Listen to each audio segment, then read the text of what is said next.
Well, hello there. It's the 20th, Thursday the 20th. I apologize, I can't show you the date because I'm wearing something that doesn't quite have pockets. But we are about to embark on Deadly Premonitions episode 2, which will be chapter 9, I believe.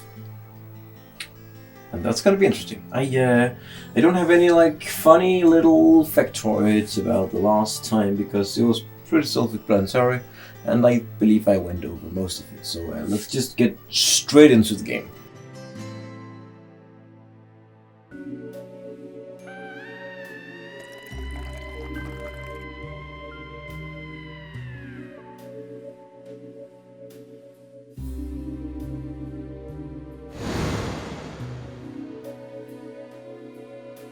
Who are you? My name is Becky. And that was that chapter. That was actually a really juicy chapter, even though it wasn't that long. It opens up with a very cryptic scene taking place within the Red Room, which is what I'm calling it, even though it doesn't actually have a name. And the Red Room is really the thing from Twin Peaks. Yeah, that's called the Red Room. The Red Room. My personal theory about the Red Room is that the Red Room is the portal between life and death, which is why the twins are there, because the twins can sort of see into the veil, and that's why they're portrayed as angels in the Red Room. And York, well, he is probably for a similar reason can also exist within it. The interesting thing is that we saw Anna in there, which means that Anna hasn't passed over completely, which I guess would explain why we saw her in the Red World, which is what I'm calling it when the monsters are there, as a ghost who was guiding us through the hospital. And the interesting thing is that Becky was there. Becky didn't show up at the town hall meeting, but she was here in the Red Room. So Becky is probably gonna die. Right? I mean, or maybe Becky is like a truth seer thing. And we saw her boyfriend at the diner, so her boyfriend has a rough idea of what is going on with the investigation because he overheard us talking about it at the diner. And I think that's a really cool, neat little small town tidbit of information, because normally in a sort of murder investigation in a town of a certain size, people related to the victims of the murder would never overhear the police at the local diner talking about the murder, because there would be so many diners and all that and that. That's kind of cool. So Becky's boyfriend knows that what's kind of going on, because Becky's boyfriend was at the diner that the investigation team was at. That's kind of neat. That's probably gonna play a part, right?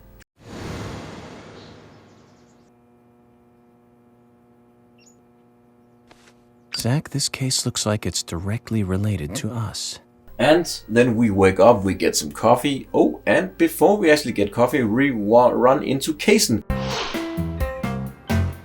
who was the guy who dropped Diane off last night. Say hi to Willie. Oh, don't worry, he's a good boy. He is apparently a traveling tree sapling salesman, and he gives us a sapling, and he has a very cute dog, and he's like a big round bubbly fellow. And oh, it's a darn shame. Places like this used to be the safest in America. He's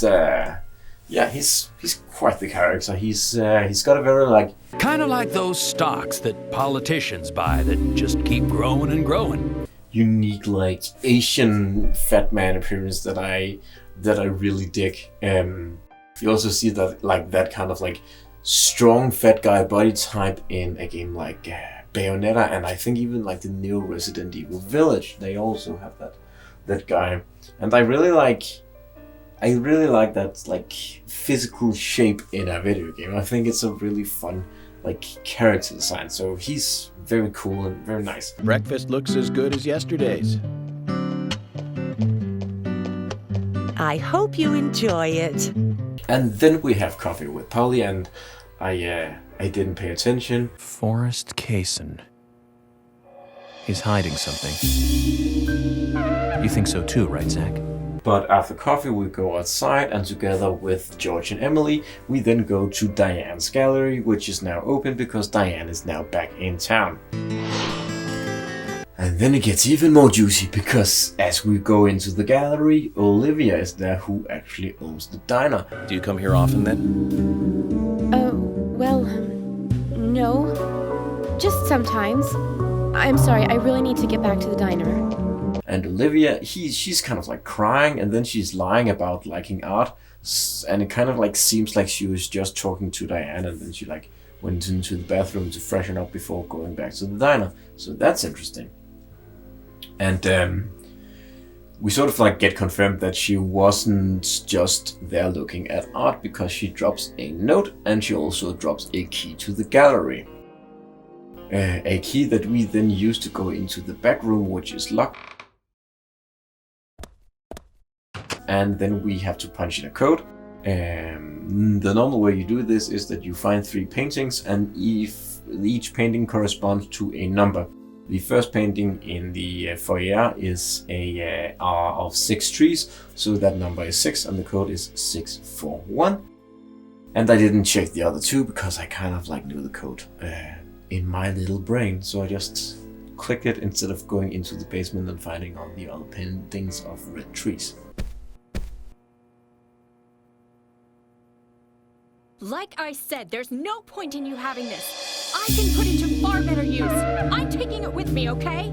Olivia wasn't even the only lady who was there to yell at Diane, because right as we were walking into the back room, Carol comes storming off, and we overhear like a little bit of a conversation, but not enough to get like any idea of what the fuck was going on. So Carol, she storms out, and Yorkie's like, "Wow, what the fuck is going on?" And then Diane, she just comes out, and she's like totally nonchalant, and she hits on York, and she's like, I could sleep with you, if you like.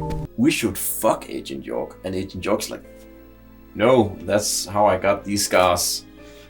I can't do that." You're exactly the kind of woman a man in my job should never get involved with. And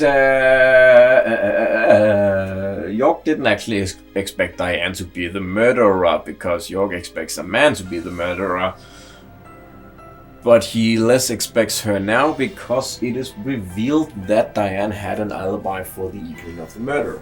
She was at the local bar in town, which I can't remember the name of. Curiously enough, Carol actually owns that bar.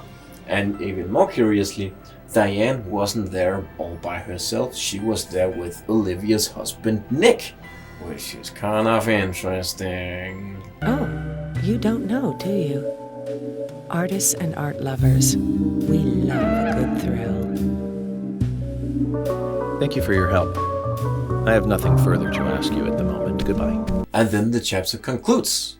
And it's like, I really like this chapter because it's like 15 minutes long, but there is so much shit going on. And I really like that there's this progression in the game, that we go from being this new guy in town who is investigating this murder. He doesn't actually have any like relationship with any of the townsfolk because he's new in town. And then we sort of like learn what the town is, and we learn the people of the town, and we slowly begin to learn how they are all connected, and how interacting with one person actually indirectly interacts with the entire town through some long convoluted method. And we are gonna see that again and again and again. There is gonna be some stuff with Kaysen, by the way, who's also linked to the murder because he babysits the twins because they like his dog. And we're also gonna see a little bit more about Kaysen actually in the next chapter, because he is here at the gallery. But we're gonna look at that tomorrow.